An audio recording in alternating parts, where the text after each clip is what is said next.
పూర్ణముదచ్యతే పూర్ణస్య పూర్ణమాదాయ పూర్ణమేవావశిష్యతే. ఓం శాంతి శాంతి శాంతి. నిన్న మనము కథమ ఆత్మేతి యోజం విజ్ఞానమయ ప్రాణేషు హృద్యంతర్జ్యోతి పురుషः స సమానः సన్నుభవ లోకావర సంచరతి ధ్యాయతి వా లీలాయతి వా స హి స్వప్నో భూత్వా ఇమం లోకమతిక్రామతి మృత్యోరూపాణితి. మనం ఈ మంత్రంలో స సమాన సన్, స అంటే మనము, స అంటే ఆత్మ, స అంటే ఎవరు? మనం. సమాన సన్ అంటే సమానమై, దేనితో సమానమై అనుకున్నాం చెప్పండి? పోయింది టిఫిన్ అన్నం పైన పడదు, లోపలికి వెళ్ళిపోయింది. బుద్ధితో సమానమైపోయినాం. దేనితో? బుద్ధితో సమానమైపోయి ఆ బుద్ధి ధర్మాలు, బుద్ధి స్త్రీ అనుకుంటే నేను స్త్రీని అనుకుంటున్నాను, బుద్ధి పురుషుడు అనుకుంటే పురుషుడు అనుకుంటాము, బుద్ధి కోపం వస్తే నా కోపం వచ్చింది అనుకుంటాము, బుద్ధి మేలుకుంటే నేను మేలుకున్నాం అంటాము, బుద్ధికి బాధ కలిగితే నాకు బాధ కలిగింది అనుకుంటాము, బుద్ధి సంసారం అయితే నేను సంసారం వేసుకుంటాము, ఆ బుద్ధి సన్యాసం తీసుకుంటే నేను సన్యాసిని అని అనుకుంటాం అన్నమాట. ఈ విధంగా మాట్లాడినా బుద్ధి సన్యాసం తీసుకుంటే నేను సన్యాసం తీసుకుంటామని అనుకుంటాం. స సమాన సన్. ఈ విధంగా బుద్ధితో సమానమై ఆ బుద్ధి ఉభవలోకాలు సంచరతి. అది జాగ్రత్త అవస్థలో మరి ఏదో జ్ఞానేంద్రియాలతోటి కర్మేంద్రియాలతోటి కొన్ని కర్మలు చేస్తుంది కదా, పుణ్యము పాపము కర్మలు చేసి ఊర్ధ్వం గచ్చంతి సత్వస్థ మధ్యే తిష్టంతి రాజసా జఘన్య గుణవృత్తిస్థ అధో గచ్చంతి తామసా. ఈ పుణ్యపాపాల వల్ల ఊర్ధ్వలోకాలకు అధోలోకాలకు మధ్యలోకాలకు ఈ పునరభిజననం పునరభిమరణం పునరభిజననే జఠరే శరీరం అని ఈ మాదిరిగా ఈ లోకాలన్నీ మనం తిరుగుతూ తిరుగుతూ తిరుగుతూ ఎక్కడికి వచ్చినాం? మనము ఎక్కడికి వచ్చినాము? వశిష్ఠాశ్రమంలో మనం అంతా ఏకాగ్రతలు ఇల్లు లోకాలు తిరిగినాము. మనకి తెలుగులో మనం జంగమంలో అనమాట, దేశాలంతా తిరుగుతూ తిరుగుతూ ఇక్కడికి వచ్చి మనమంతా ఏకాగ్రతం అయిపోయినాం అనమాట. ఈ విధంగా మనము జాగ్రత్త నుండి స్వప్నానికి, స్వప్నం నుండి జాగ్రత్తకు, మనకు చర్మం రెండు జాగ్రత్తలో ఉన్నారు. రాత్రి ఎక్కడికి పోతారు? స్వప్నము. స్వప్నం నుండి జాగ్రత్త, జాగ్రత్త నుండి స్వప్నం. యథావత్య ఉభయ పూర్ణే సంచరతి పూర్వంచ అపరంచ ఏవమేవాయం పురుష ఏతావు భావంతా అనుపశ్యతి జాగ్రత్తాంతంచ స్వప్రాంతంచ అథవా స్వప్రాంతంచ జాగ్రత్తాంతంచ. మన ఈ వాదిగా జాగ్రత్త నుండి స్వప్నం, స్వప్నం నుండి జాగ్రత్త ఏ విధంగా అంటే మహామత్స్య పెద్ద మన నదులు ఉంటాయి అనుకోండి, ఆ నదులలో ఒక పెద్ద చేప ఉన్నది అనుకోండి, ఆ చేప ఏం చేస్తుంది అంటే ఈ ఒడ్డు నుండి ఆ ఒడ్డుకు, ఆ ఒడ్డు నుండి ఈ ఒడ్డుకు అది వేగం ఉంటుంది. మళ్ళా దీంట్లో ఆ నదిలో ఎంతో వేగం ఉంటుంది. నీళ్ళ వేగం ఉన్నా నీళ్ళ వేగానికి కొట్టుకోకుండా ఈ పక్క నుండి ఆ పక్క, ఎందుకంటే వేటాడ కదా, ఆహారం కదా, ఆహారం కోసం ఈ పక్క నుండి ఆ పక్క, ఆ పక్క నుండి ఈ పక్క తిరిగినట్టుగా ఈ మహామత్స్యమైన మనము బుద్ధితో దాదాత్మ్యాన్ని పొంది జాగ్రత్త ఒడ్డుకు కొంచెంకాలము, ఆ నుండి స్వప్న ఒడ్డుకు కొంచెంకాలం నుండి జాగ్రత్తలో వేటాడుతూ శబ్దస్పర్శ రూపరసగంధాలను అనుభవిస్తుంటాము. స్వప్నంలో కూడా శబ్దస్పర్శ రూపరసగంధాలను దర్శిస్తూ ఉంటాం అన్నమాట. ఈ మాదిరిగా జాగ్రత్త నుండి స్వప్నానికి, స్వప్నం నుండి జాగ్రత్తకి మన ప్రయాణం నడుస్తూనే ఉన్నది. ఎప్పటి నుండి? ఓ 8 జన్మలలో. తద్యథాస్మిన్ ఆకాశే శేర్నో వా విపర్నో సుపర్నో వా విపర్గత్య శ్రాంతః సగంహత్య పక్షం సంలయా ఇవ ధ్రియతే ఏవమేవాయం పురుషః ఏతస్మాంతాయ ధావతే త్రసుప్తో న కచన కామం కామయతే న కచన స్వప్నం పశ్యతి. ఈ విధంగా జాగ్రత్తగా కొంచెంసేపు ఉంటాం, స్వప్నంలో కొంచెంసేపు ఉండి అలసిపోతాం కదా. అలసిపోయి ఎక్కడికి పోతాము? ఏ విధంగా అయితే డేగా సూపర్నోవా విశాల రెక్కలు కలిగిన పక్షులు ఆకాశానికి పోయి వేటాడతాయి కదా. ఇప్పుడు గద్దలు పైకి ఎత్తుకెళ్తే వేటాడే కోసం, కడుపు కోసమే కదా. పైకి వెళ్ళి వేటాడి వేటాడి వేటాడి సాయంత్రం అయిన తర్వాత రాత్రి అక్కడే ఉంటాయి ఆకాశంలోవి. ఆ రెక్కలు ముడుచుకొని ఎక్కడికి వస్తాయి? తన గూటికి వస్తాయి కదా. తద్యథాస్మిన్ ఆకాశే శేర్నోవా సుపర్నోవా విపర్గత్య శ్రాంతః సగంహత్య పక్షం సంలయా ఇవ ధ్రియతే ఏమేవాయం పురుష ఏతస్మాత్ యథావతే యత్ర సుప్తో నకచన కామం కామయతే నకచన స్వప్నం పశ్యతి. ఈ జాగ్రత్తను స్వప్నాన్ని రెండింటిని వదిలిపెట్టి మన గూటికి వచ్చేస్తాం. మన గూడు ఏంది అంటే జాగ్రత్త మన గూడు కాదు, స్వప్నము మన గూడు కాదు, ఇంకోటి ఉందని. అదేంటి? సుషుప్తి. తద్వా అస్య ఏతదతిచ్ఛంద అపహతాత్మా అభయక్తి రూపం తద్యథా ప్రియ స్త్రియా సంపరిష్యక్తో నా వాక్యం కిచన వేదానంతరం ఏవమేవాయం పురుష ప్రాజ్ఞానాత్మనా సంపరిష్యక్తో నా వాక్యం కిచన వేదానంతరం తద్వా అస్య ఏతద్. ఈ విధంగా చెప్తారన్నమాట.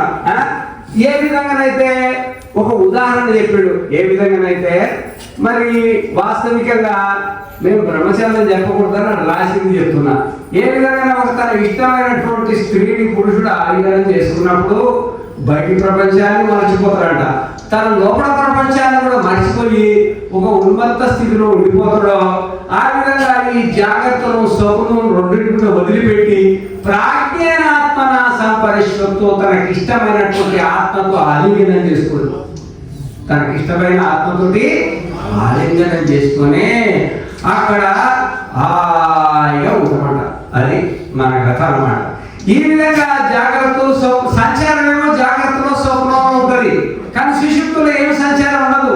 ఎందుకంటే అక్కడ జ్ఞానేంద్రియాలు లేవు, కర్మేంద్రియాలు లేవు అన్నమాట. అక్కడ ఏకోరవింశతి ముఖ అంటారు కదా, జాగ్రత్త స్థానం బహిప్రజ్ఞ సప్తాంగ ఏకోరవింశతి ముఖ, స్వప్నస్థానం అంతఃప్రజ్ఞ సప్తాంగ ఏకోరవింశతి ముఖ రెండింటిలో వచ్చింది.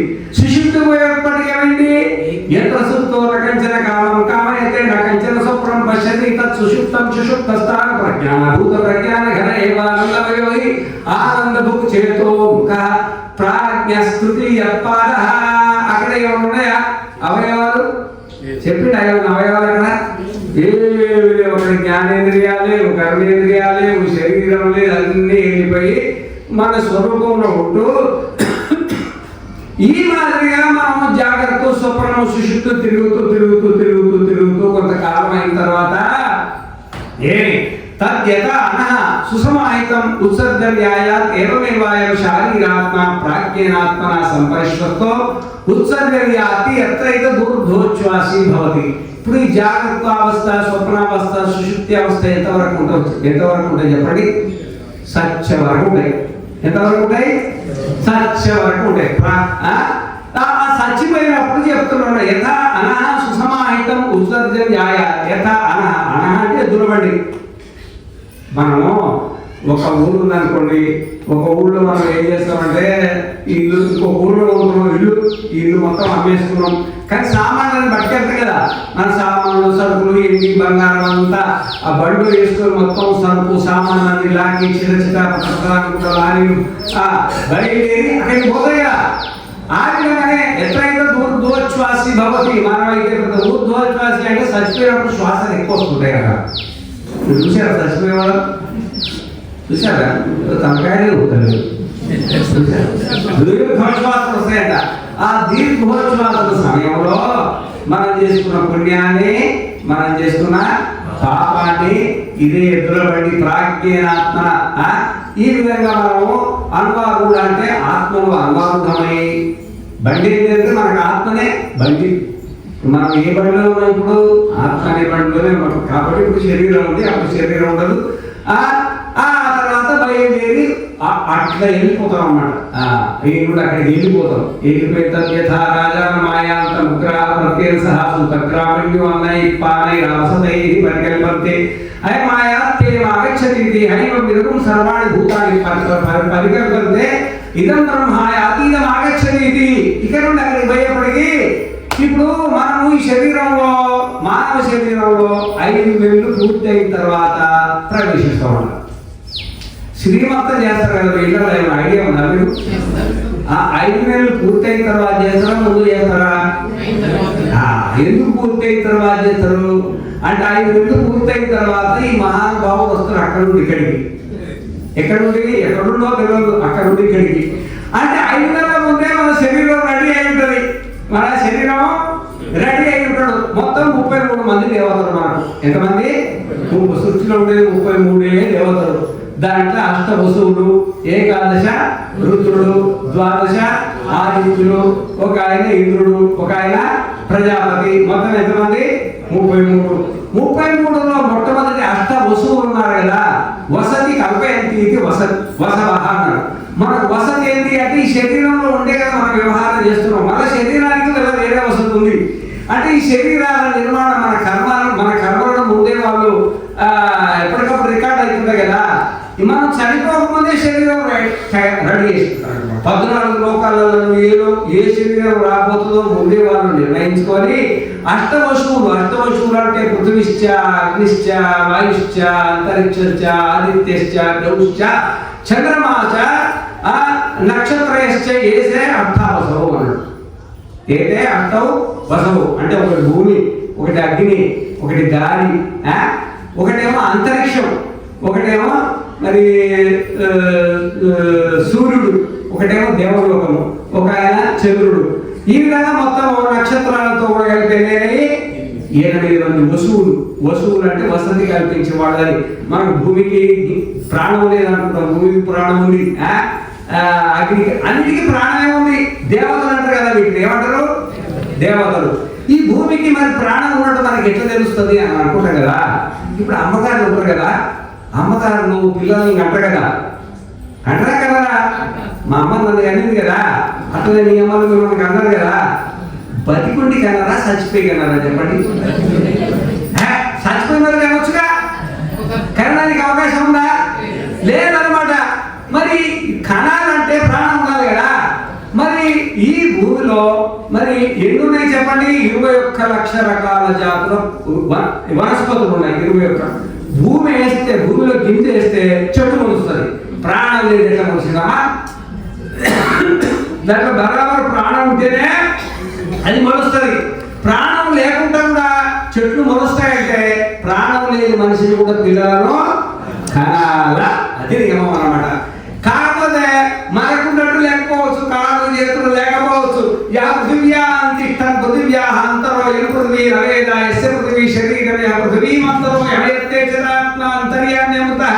పరమాత్మ అన్నిట్లో ఉన్నాడు. అప్సుతిష్టం అద్భువంతరో యమాపో రవేద యస్యా శరీరం యః పామంతరో యమయత్తే చరాత్మ అంతర్యామ్యముతః. అగ్నౌతిష్టం అగ్నేరంతరో యమగ్నం రవేద యస్యాగ్ని శరీరం యః అగ్నిం అంతరో యమయత్తే చరాత్మ అంతర్యామ్యముతః. వాయుతిష్టం వాయురంతరో యమ వాయురవేద యస్య వాయు శరీరం యః వాయుమంతరో యమయత్తే చరాత్మ అంతర్యామ్యముతః. ఆకాశే తిష్టం ఆకాశాదంతరో యమాకాశో రవేద యస్య ఆకాశ శరీరం యః ఆకాశాదంతరో యమయత్తే చరాత్మ అంతర్యామ్యముతః. ఆదిత్యే తిష్టం ఆదిత్యాదంతరో యమాదిత్యో రవేద యస్య ఆదిత్య శరీరం యః ఆదిత్యాదంతరో యమయత్తే చరాత్మ అంతర్యామ్యముతః. సర్వేషు భూతేషు తిష్టం సర్వేభ్యో భూతేభ్యో అంతరో యం సర్వాణి భూతాని రవేద యస్య సర్వాణి భూతాని శరీరం యః సర్వేభ్యో భూతేభ్యో అంతరో యమయత్తే చరాత్మ అంతర్యామ్యముతః. ఇంకొక 5-6 మంత్రాలు ఉన్నాయి కానీ పొడవైతే ఏం చెప్తున్నారు అన్నమాట. అది ఎక్కడ లేదు ఆత్మ చెప్పండి. ఆ ప్రాణం అంటే ఆత్మే కదా. ఆత్మకు ప్రాణం, ముఖ్య ప్రాణం ఆత్మనే కదా. అది భూమి ఉంటలే. భూమి, నీళ్లు, అగ్ని, గాలి, వాయువు, ఆకాశము, సూర్యుడు, చంద్రుడు, నక్షత్రాలు మొత్తం ప్రతి చోట లేని లేనే లేదు. కన్ను పనిచేయాలన్నా దీనికి ఆత్మ. చక్షుషు ఇష్టం చక్షుషో అంతరో ఎం చక్షురు నవేగా యస్య చక్షు శరీరం చక్షుషో అంతరో యమయత్తే చరాత్మ అంతర్యామ్యముతః. ఈ జడమైనటువంటి బుద్ధి పనిచేయాలన్నా విజ్ఞానే తిష్టం విజ్ఞానానంతరో ఎం విజ్ఞానం అవేద యస్య విజ్ఞాన శరీరం యా విజ్ఞానానంతరో యమయత్తే చరాత్మ అంతర్యామ్యముతః. అంటే ఒక పరమాణు ఇల్లు కలడు అందులేడని సందేహము వలదు చక్రి సర్వోపగతుందు ఎందు వెలికి చూచిన అందు కలడు దానవాగడి. వింటే అష్టవస్తులు జడాలు కాదు ఆయన, వాళ్ళు దేవతలు. మనం చావకముందే శరీరాన్ని నిర్మాణం తయారు చేస్తే ఈ శరీరాన్ని ఎట్లయితే దుర్ధోచ్ఛ్వాసి భవతి, ఈ శరీరాన్ని పరిత్యాగం చేసి బయటికి వెళ్ళినప్పుడు ఒక రాజుగా ఒక గ్రామానికి ఇస్తే ఏ విధంగా మంచిగా ఆహ్వానించి వసతాన్ని ఏర్పాటు చేస్తారో ఇదం బ్రహ్మయాతి ఇదమాగ గచ్చతీతి. అమ్మో నా కొడుకు పుడతాడో నా బిడ్డ పుడతాడో సిరిమంతం చేసి అమ్మగారు ఏడ కారు పూడ్చుకోవాలా, మరి ఇక్కడ వీడికి పుట్టిన వాడికి మరి తొట్టెలు కావాలా, వీడికి గుడ్డలు కావాలా అన్ని ముందు ఏర్పాటు చేసి పెడతారా, ఏర్పాటు చేయబెట్టరా? మరి భయాదశ్చాగ్నిస్తమతి భయాత్ తపద సూర్య భయాదింద్రశ్చ వాయుశ్చ మృత్యుర్దావతి పంచమహా. ఎవరి భయం చేత ఈ ప్రాణులన్నీ మనమే కాదు, పిట్టెలు, పశువులు, పక్షులు, క్రిములు, కీటకాలు, బ్రహ్మాండంలో ప్రతి జీవి కూడా ఒక ఆత్మ వస్తుందంటే ఇదం బ్రహ్మాయ అన్నాడు. ఎవరడు? ఇదం జీవాయ తనలే. ఎవరడు? ఇదం బ్రహ్మాయ ఇదమాగచ్చని వస్తున్నాడు. ఆ కొడుకు పుడతాడు, ఇంకా 15 ఊళ్ళో పుడతాడు, 20 ఊళ్ళో పుడతాడు. డాక్టర్ టైం ఇచ్చింది, అయిపోయింది. ఎదురు చూస్తారా కూడా అదే అన్నమాట. ఎదురు చూసిన తర్వాత మళ్ళీ ఒకటి యథారాజానం ప్రయాసంత ముగ్రహ ప్రత్యేక సహసూతగ్రామ్యాభిసమాయంతే ఏవమేవాయమాత్మానం అంత్యకాలే ఏం సర్వే ప్రాణాభిసమాయంతి. మరి ఇది అందరూ పుట్టినప్పుడు అందరూ వస్తారు కదా, వచ్చి పోయామో కొడుకు పుట్టిందంట, బిడ్డ పుట్టిందంట, అందరూ వచ్చి చూసిపోయి ఎంత సంతోషపడతారు కదా. చచ్చిపోయేప్పుడు కూడా అందరూ ఒకటైతారంట. ఈ చుట్టాలు ఆ చుట్టాలు అందరూ ఒకటయ్యి ఆ రాజుగారిని ఆహ్వానించినప్పుడు ఊరోళ్ళందరూ ఎట్లున్నారో, పంపించినప్పుడు కూడా ఊరోళ్ళందరూ ఎట్లుంటారో ఆ విధంగానే ఈ శరీరం నుండి వదిలిపెట్టిన తర్వాత కూడా ఈ ఊరోళ్ళు చుట్టాలు పక్కలంతా ఈ విధంగా పోతూనే ఉంటారన్నమాట. పోతూ ఉంటే మనం మరి శరీరాన్ని త్యాగం చేస్తాం కదా. శరీరాన్ని త్యాగం చేసినప్పుడు ఎట్లు త్యాగం చేస్తాము అనే ఒక విషయానికి వచ్చేసే సాయత్రాయమాత్మ అవల్యమ్యేత్య సమూహమేవ నేతి అథ ఏనమేతే ప్రాణాభిసమాయత్య సా ఏతాస్తేజో మాత్రాః అభిసంపత్యమానః ఉదయమేవ అంగావక్రామతి సా యత్రైష చాక్షుష పురుష పరాణం పర్యావర్తతే అత అనూపజ్ఞో భవతి ఏకీ భవతి నపశ్యతి ఇత్యాహుర్ ఏకీ భవతి నచిఘృతి ఇత్యాహుర్ ఏకీ భవతి న రసయతి ఇత్యాహుర్ ఏకీ భవతి నవదతి ఇత్యాహుర్ ఏకీ భవతి న శృణోతి ఇత్యాహుర్ ఏకీ భవతి न मनोति इत्याहुर एकी भवति न स्पृशति इत्याहुर एकी भवति न विजानीत न विजानीत मना विजानाति इत्याहुः तस्य हरितस्य हृदयस्याग्रं प्रद्योतते तेन प्रद्योतेन एष आत्मा निष्क्रामति चक्षुष्टो वा मूर्ध्नो वा अन्येभ्यो वा शरीरदेशेभ्यः तमुत्क्रामन्तं प्राणोनुत्क्रामति प्राणोनुत्क्रामन्तं सर्वे प्राणानुत्क्रामन्ति सविज्ञानो भवतु सविज्ञानमेव अन्वावक्रामति तं विद्याकर्मणे समभ्यारभेते पूर्वप्रज्ञाच्च. ఏమన్నా అర్థమైందా? ఇదంతా మనకంటే చచ్చిపోయేప్పుడు మనం ఏమైతే మన శరీరంలో మనం ఎట్లా చనిపోతామో, పుట్టేప్పుడు ఎట్లా పుట్టామో మనకు తెలియదు. పుట్టినవంతంగా పెద్ద ప్రక్రియ ఉంది. చనిపోయినప్పుడు ఏ విధంగా చనిపోతాము? ఏకీ భవతి నపశ్యతి ఇత్యాహుర్ ఏకీ భవతి నచిఘ్రతి ఇత్యాహుర్ ఏకీ భవతి న. ఈ విధంగా మనం చనిపోయేప్పుడు కన్ను చూడలేదు, చెవు వినలేదు, ముక్కు వాసన చూడలేదు, నాలుక రుచి చూడలేదు, స్పర్శ కోల్పోతుంది. ఇవన్నీ మనసులో లయం అయిపోతాయి. ఎక్కడ పోతాయి? మనసులో లయం అయిపోయి ఏ విధంగా నిద్రావస్థలో అన్ని పంచభూతాలు ఉన్నాయి, ఏ విధంగా మనం సుషుప్తిలో ఉన్నప్పుడు ఏ విధంగా అయితే అన్ని ఉన్నా కానీ మనం ఏ విధంగా ఆగ్రహించలేమో విషయాలను చనిపోయేప్పుడు కూడా ఇవన్నీ హృదయంలో ప్రవేశించి మనకి ఏం లేదు. నపశ్యతి ఇత్యాహుర్ చూస్తారమ్మా, చూస్తలేడు, పోయింది. మళ్ళీ ఇట్లా చూసినా చూడట్లేదు, అరిసి చూసినా ఏం మాట్లాడట్లేదు. అందరూ అనుకుంటారు అనమాట. ఊపి చూసినా తప్పి చూసినా ఏం పోయిందమ్మా అంటారా? ఏకీ భవతి. అది మనస్సులో తాదాత్మ్యం కొద్ది ఆ మనస్సు చక్షుష్టోవా మూర్ధనోవా అన్యేభ్యోవా శరీర దేశేభ్యః అది కంటి గుండనో, చెవి గుండనో, ముక్కు గుండనో, నోటి గుండనో బయలుదేరదు. ఏది బయలుదేరుతుంది? ఆత్మ కాదు, బుద్ధి. ఆత్మ సర్వవ్యాపుడుగా కలదు. ఎక్కడ కలుగుతుంది? అంతటా దేవుడు. అది మూర్త పదార్థం కాదు కదా, అది వ్యాపక పదార్థం. అది బుద్ధి బయలుదేరితే మనం బయలుదేరినట్టు భ్రమ కలుగుతుంది. మనం బయలుదేరినట్టు భ్రమ కలుగుతుంది అనమాట. మేము అప్పుడప్పుడు నామలిపోతాయి గిరిజన గ్రౌండ్ పోయినప్పుడు పెద్ద రంగుదార్థాలు ఉంటాయి, పెద్ద ఉంటుందా అనమాట. కావాలని ఎక్కి కూర్చుంటుంది. అదే పోయి కూర్చుంటే కింద వాడు తిప్పే ఉంటుంటాడు, వాడు మనకు కనబడడు. వాడు 100-150 చూసుకుంటాడు అనమాట. మొదలు కాగానే ఇక నేను తిరుగుతున్నా, కిందికి వచ్చినా పైకి పోతున్నా, కిందికి వచ్చినా పైకి పోతున్నా అనుకుంటున్నా. మరి ఏడబోతున్నాం? దాంట్లోనే కూర్చున్నాగా. కానీ అనిపిస్తుందా? అనిపించదా? ఎక్కడికి వచ్చినావంటే ఎక్కడ వచ్చిన తిరుపతికి వచ్చినాడు. తిరుపతికి ఎందుకు వచ్చిన? నువ్వు ఏదో ట్రైన్లో రిజర్వేషన్ చేసుకున్నావు, ఏ సీట్లో కూర్చున్నావు అదే సీట్లో కూర్చున్నావు కదా. తిరుపతికి నువ్వు పెట్టుకొచ్చినావు, రైలు వచ్చింది కదా. నేను వచ్చినా అంటారా? భ్రమ అన్నమాట. వాస్తవికంగా పుట్టేది బుద్ధే, పెరిగేది బుద్ధి. చచ్చేది బుద్ధే, జన్మనెత్తేది బుద్ధే, కొత్త జన్మ తీసుకునేది కూడా బుద్ధే. సా సమాన సన్, అది బుద్ధితో, మనము బుద్ధితో సమానమైపోయి ఉభవలోకం ఈ జన్మ నుండి ఇంకో జన్మకు జంప్ అయిపోతున్నాం. ఈ విధంగా పోతూ పోతూ పోతూ పోతూ పోతూ సభాయమాత్మ ఈ విధంగా యథా తృణజలాయుత తృణశాంతం గత్వా అన్యం ఆక్రమ ఆత్మానం ఉపసంహరతి ఏవమేవాయమాత్మ ఇదం శరీరం నిహత్య అవిద్యాం గమయిత్వ అన్యం ఆక్రమ్య ఆత్మానం ఉపసంహరతి. మనకు జలగ ఉదాహరణ చెప్పిండనమాట. తృణజలం అంటే జలగ నీళ్ళలో ఉంటాయి. పాపం పట్టా ఊళ్ళో తెలుసు, చిన్న ఉన్నాడు బురదలు ఉంటే ఆ జలగలు పట్టుకొని రక్తం తాగేది. ఆ జలగలు ఏం చేస్తాయంటే గడ్డిపోసలు ఉంటాయి కదా, ఒక గడ్డిపోస పైకి ఎక్కుతాయి, దానికి రంధ్రం పెట్టి మొత్తం గడ్డిపోసలో ఉన్న రసం అంతా తాగేస్తాయి. అది బలహీనం అయిన తర్వాత ఏం చేస్తుంది అంటే దాని ఎదురు ఇంకొకటి ఉంటుంది కదా గడ్డిపోస, ఆ ముందు కాళ్ళతో పట్టుకొని దానికి పట్టు దొరికిన తర్వాత ఎంత రెండు కాళ్ళతో వదిలి దాన్ని ఏ విధంగా పట్టుకుంటుందో జలగ, ఆ విధంగానే జలగ మాదిరిగా మనం ఈ శరీరంలో ప్రవేశించి ఈ శరీరంలో ఉన్న రక్తాన్ని తాగి తాగి తాగి ముసలి పక్క అయిపోతుంది కదా, గడిపోతుంది కదా. దీంట్లో రసం అయిపోయిన తర్వాత అది బక్కగా అయిన తర్వాత ఈ శరీరాన్ని వదిలి ఇంకో శరీరాన్ని పట్టుకుంటారు. ఆ శరీరం అష్టవస్తువులు తయారు చేస్తాను, ఆ శరీరాన్ని పట్టుకొని ఈ శరీరం వదిలి ఆ శరీరం వదిలి ఈ శరీరాన్ని వదిలి ఆ శరీరం ఈ విధంగా ప్రయాణం చేస్తూ చేస్తూ చేస్తూ యథా పేషస్కారి పేషసో మాత్రం అపాదాయ అన్యం నవతరం కళ్యాణతరం రూపము తరత ఏవమేవాయమాత్మ ఇదం శరీరం నిహత్య అవిద్యాం గమయిత్వ అన్యం నవతరం కళ్యాణతరం రూపం కురుతే. ఆడ ఆత్మనిపదం వాడి కురుతే పిత్రం వా గాంధర్వం వా దైవం వా ప్రాజాపత్యం వా అన్యేషాం వా భూతానా. ఏ విధంగానైతే కంసాలి ఒక బంగారు ముద్దను తీసుకొని తనకి ఇష్టం ఉన్నట్టుగా మంచిగా తయారు చేసుకొని మెడలు వేసుకొని ఆనందపడతాడో, మనం కూడా మన కర్మ అనే బంగారంతో ఇంకొక శరీరాన్ని తయారు చేసుకొని మనం మెడ వేసుకుంటాం. ఈ శరీరాన్ని మనకి ఎవరు మెడకేస్తున్నాం చెప్పండి? మన శరీరాన్ని మనమే మెడకేస్తున్నాం.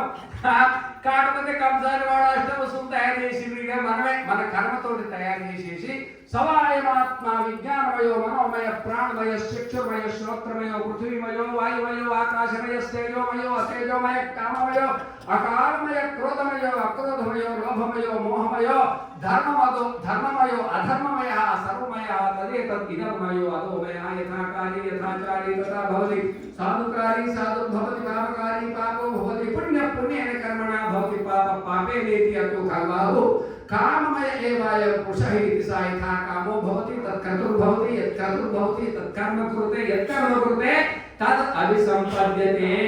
ఈ విషయాన్ని మనం చెప్తున్నాం. శివ